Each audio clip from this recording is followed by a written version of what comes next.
Hi, I'm Kirsten. Welcome back to another edition of Art on the Floor.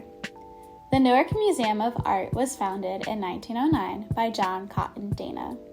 Dana was a pioneer in the museum community because he was one of the very first to reject the Eurocentric mentality that permeated the art world at the time. We have him to largely thank for setting the precedent for collecting and displaying art from all over the world, places that are traditionally overlooked by the Western art canon.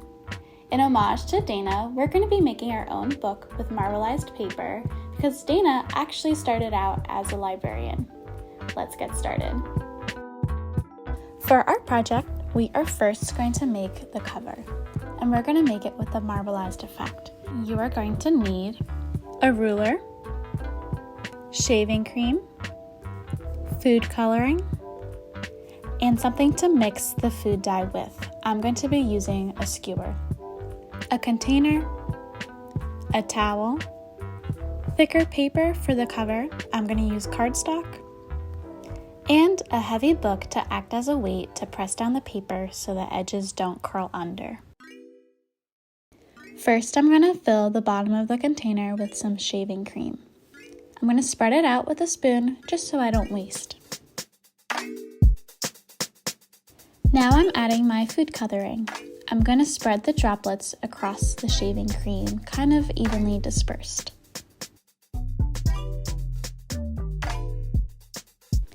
Now I'm going to use a stirrer or skewer, whatever I have available, to spread and mix the colors. Take a look at your composition and see if you like it. I want mine to be a little bit more blue, so I'm going to add some more food coloring. Now that I'm happy with it, I'm going to take my piece of paper and I'm going to press it gently on top of the shaving cream, making sure that it is evenly touching the shaving cream. Now I'm going to peel it up, put it to the side, and use a ruler to scrape all the excess shaving cream off. You don't have to be worried that it's going to ruin your design. It is actually going to reveal it. Because this is very experimental, I recommend doing a test run and a scrap piece first, just like how I did a test run with the green, so you can kind of get a feel on it before you use your nicer paper. After you have your sheets of paper dipped and dyed, you need to give them time to dry and to also flatten. I recommend stacking heavy books on top of them so that they don't curl at the edges.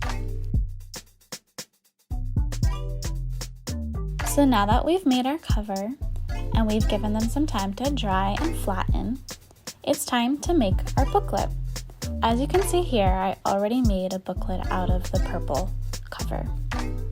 To do that, I simply added my pages and then I sewed the inside seam to make them bound together. And this is how books were traditionally made. I'm going to walk you through the process, so let's grab a couple simple supplies and let's get started. For part 2, you are going to need a pencil, scissors, needle and thread, binder clips, thumbtack, filler paper. You can use any paper you have available. And you'll also need another heavy book to act as a weight. So we want to sew the seam down the center of the booklet. Use a ruler to find the center, and then we are going to measure 9 dots equally spread apart down that center line. Everywhere we place a dot, we're going to puncture a hole with a thumbtack.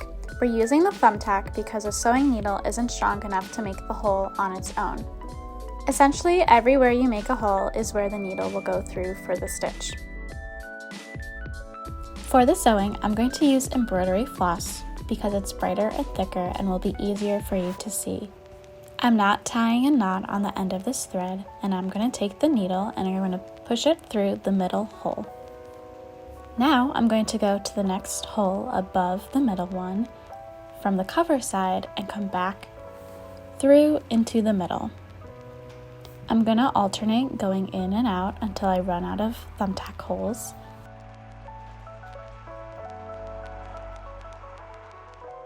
And then I'm going to do the opposite all the way down to the opposite edge of the book.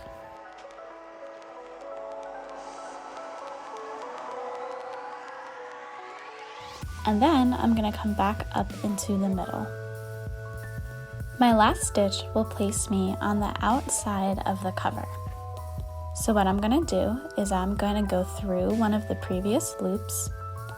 I'm going to pull the needle through that hole and it kind of makes a knot. After I have a knot, I'm going to then take the needle and I'm going to put it back through the middle hole so it ends up on the middle side.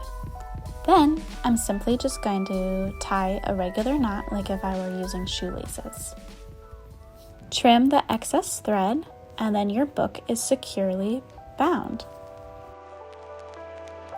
Now to fold my booklet and make sure it's perfectly aligned, we are going to fold only the inner pages towards themselves and take the cover and fold it the opposite way, inside out, which sounds counterproductive, but actually makes it line up perfectly. Once we have folded our booklet in half, we're going to place it underneath another weight, some more heavy books, just so that it can set. When we remove the weights at a later date, we're going to have a perfect sketchbook we can take with us. Thanks for following along. Share with us what you made. I'd love to check out your handiwork. Find us on Facebook and Instagram. Our handle is @NewarkMuseumArt, and you can hashtag us. #NMOA, #NMOA at home, #museum from home, #art on the floor. Until next time, I'm Kirsten.